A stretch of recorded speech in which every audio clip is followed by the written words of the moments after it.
Srbija se pridružila grupi od oko 150 zemalja sveta u kojoj će deca upoznavati robotiku i druge discipline na njima prijemčiv način. Od 2. do 9. aprila će se u Srbiji po prvi put održati takmičenje iz oblasti robotike i programiranja za decu od 4 do 6 godina i za decu od 6 do 10 godina. Više o toj temi razgovaramo sa Anicom Pavlović ispred Dečijeg inovacionog centra i učesnicima Helenom Mutić i Stefanom Rakovićem. Dobar dan i dobrodošli u 150 minuta.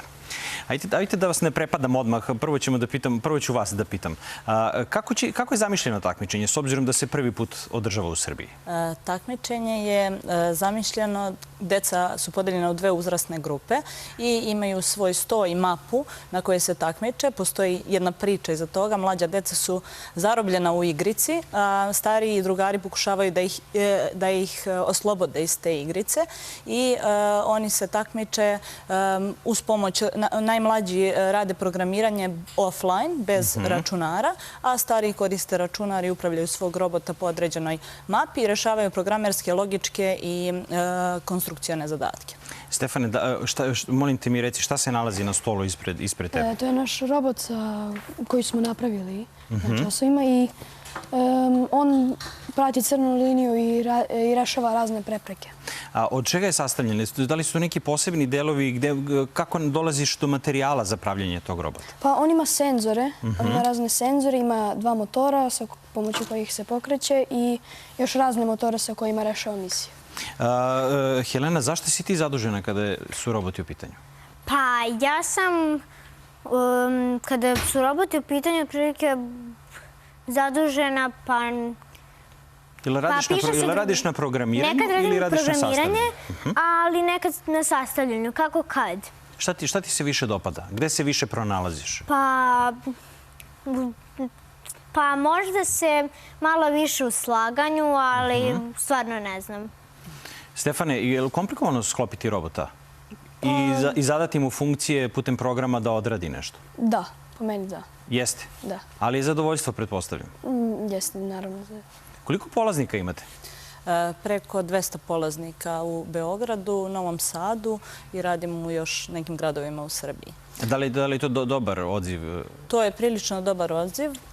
Mi u okviru Dečijeg inovacionog centra trudimo se da imamo što više besplatnih aktivnosti za decu. Ovo takmičenje je jedna od tih aktivnosti. Također imamo timove koje spremamo za druga takmičenja potpuno besplatno i to nam je neka ideja da jednostavno to omogućimo da sva zainteresovana deca imaju priliku da se oprobaju i da uče kroz igru, jednostavno da zavale nauku na taj način. Da li postoji neki viši nivo kada pređete nivo ovog takmičenja, s obzirom da je, ajde da kažemo, ograničeno u nekom smislu, od 4 do 6 i od 6 do 10 godina? Pa da kažemo, ovo je sad pilot projekat. Mi radimo sa tim najmlađim, jer za starije već ima drugih takmičenja, a ideja nam je negde da ovo postane međunarodno takmičenje u nekom trenutku. Naravno, sa starijom decom oni učestvuju na drugim takmičenjima i sa njima rade mentori i pripremaju se mentori koji su licencirani za to. Stefane, koliko imaš godina? 11. 11. Da li ćeš nastaviti da se baviš robotikom? Da li te to zanima? Cilj mi je da postanem profesionalni programer. Profesionalni programer, to sam htio da te pitam. Znači, bazirat ćeš se na programiranju, a ne zapravo na sklapanju robota? Pa da. Ako sam dobro razumio. Helena, kakva je situacija kod tebe? Pa ja o programiranju razmišljam kao nekom zabavnoj stvari, ali ne o kojoj bi se profesionalno bavila, nego u kojoj bi radila onako kao kad završim nešto, pa ako imam slobodno vremena. Da, više kao hobi. A kad porastim, ne znam šta bi onako profesionalno radila. Da li je potrebno dobro poznavanje matematike da bi se bavila robotikom? Pa, u stvari jeste, jer kad programiraš robota, ima tu deo gde ti treba matematika da nešto uradiš.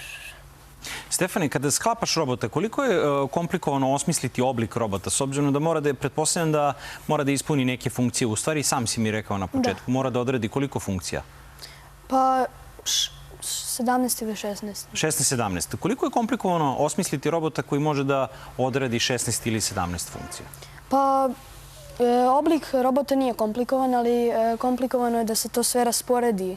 Tako da on može u pokretima, na primjer, dok ide napred on reši 4 prepreke. Jasno.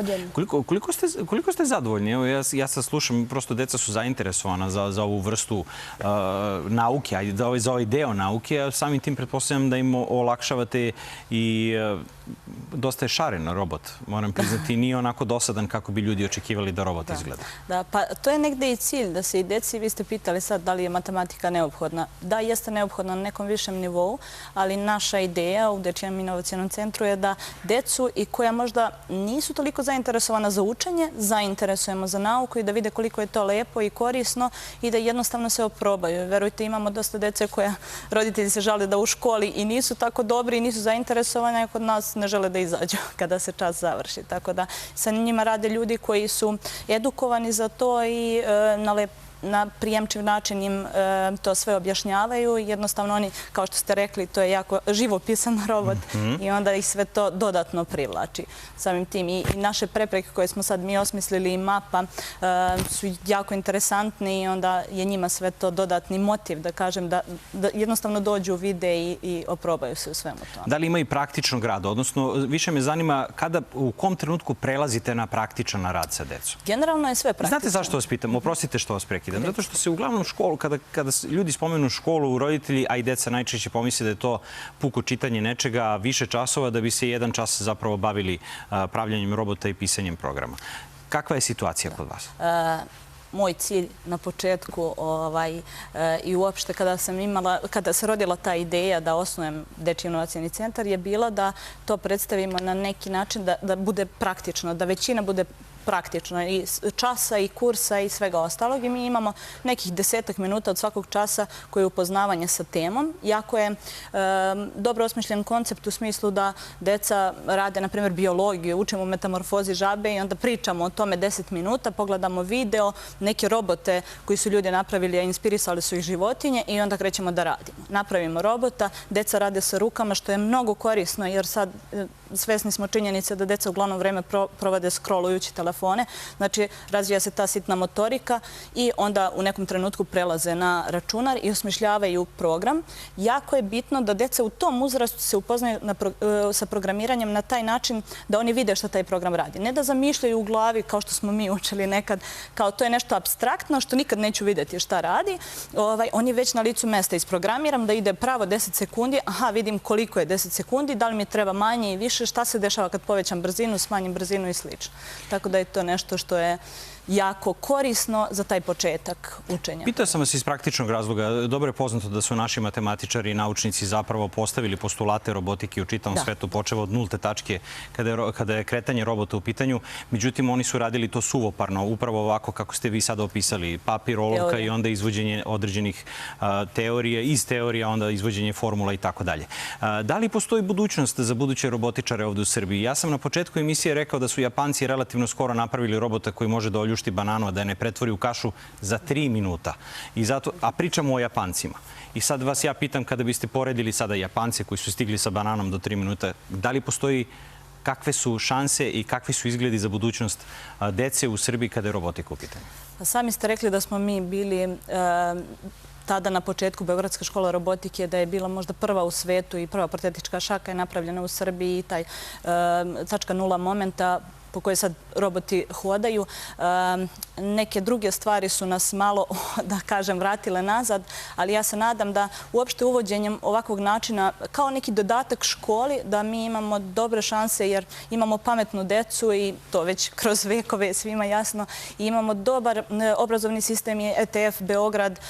Ja sam upoznala i zavolela sve ovo kroz fakultet i zahvaljujući profesoru i prorektoru Kosti Jovanoviću i negde i on je krenuo sa tom idejom. Ja se nadam da je to neki put kako mi treba svi da težimo, da im to približimo, da njima bude zanimljivo i onda će se stvoriti interesovanje i jednostavno ćemo imati više pre svega devojčica koje se interesuju za sve to jer to je veliki problem zaista. Mi u školi imamo devojčice, ali nekako roditelji, mislim da tu imaju predrasudu da im ne pružaju šansu da se priključe u većem broju. Zapravo IT, odnosno informacione tehnologije su, ako ništa drugo, potpuno nezavisne od rodne ravnopravnosti i podržavaju i jednu i drugu stranu.